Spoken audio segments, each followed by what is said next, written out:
So when Doom was announced for Nintendo Switch a couple months back, I was both excited and skeptical. This is a first-person shooter that requires very fast, fluid motion and a locked frame rate, and I just didn't see how Bethesda could get that running on a Nintendo Switch, which I think is fair.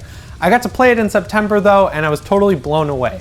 Yes, it runs at half the frame rate and the graphics are noticeably worse than the PS4, Xbox One, and PC, but overall they really kept the game intact, and I don't know how they did it. So for $60 you get the incredible campaign, the multiplayer mode with all the map packs, which to be fair are free on every other console, and the arcade mode, which is a recent addition. Snap Map is not in the game, and that's disappointing for a lot of reasons. The main one being that most people who are gonna play Doom on Switch have already played it before, and they're looking for a new single player reason to come back.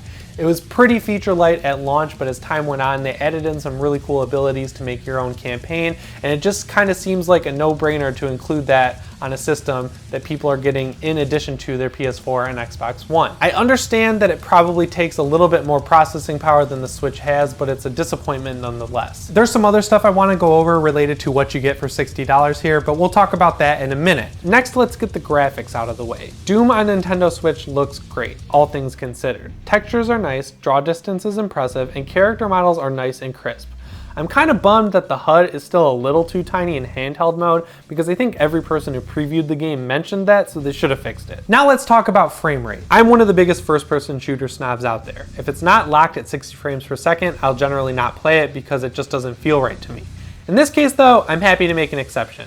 It's been a while since I played Doom on my PC where it ran at well over 100 frames per second, and in all honesty, it still feels great. They did a really good job translating the speed and snappiness of the other versions, even though it's running literally half as fast here. I don't know how they did it, but they did. The sound also holds up really well too. I couldn't really tell on my Switch's tiny speakers, but I didn't immediately notice any compression, and when I plugged in my headphones, it still sounded great. As a lot of you know, I was a big fan of the PlayStation Vita. I lived through the terrible ports of Borderlands 2 and Resident Evil Revelations 2.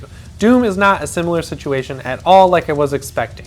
It's a nearly full-featured port of a game that we got in 2016, and that's awesome. Is it worth $60? That depends. If you've never played Doom before and you don't mind dealing with a half frame rate and noticeably lower resolution and want a version of the game that you can play on your TV and on the go, I think this is for you. This is where things start to get a little bit weird. I don't think Doom should cost $60 on the Switch. I understand that games take money and time to port, but I don't think the cost of that should fall on the consumer, especially when this is a largely inferior version of the game that you can get for half the price on any other console. It basically comes down to how excited you are to be able to play this game on the go. Personally, I would probably wait for a sale, but I wouldn't blame you if you went out and picked it up this week. So that's what I thought of Doom on Nintendo Switch. Let me know what you thought down in the comments below, and if you're not subscribed already, if you want to hear about some horror movie reviews, just go over to my channel because I got a ton of them. Anyways guys, my name is Jimmy Champagne, and I'll see you in the next one. Thanks for watching.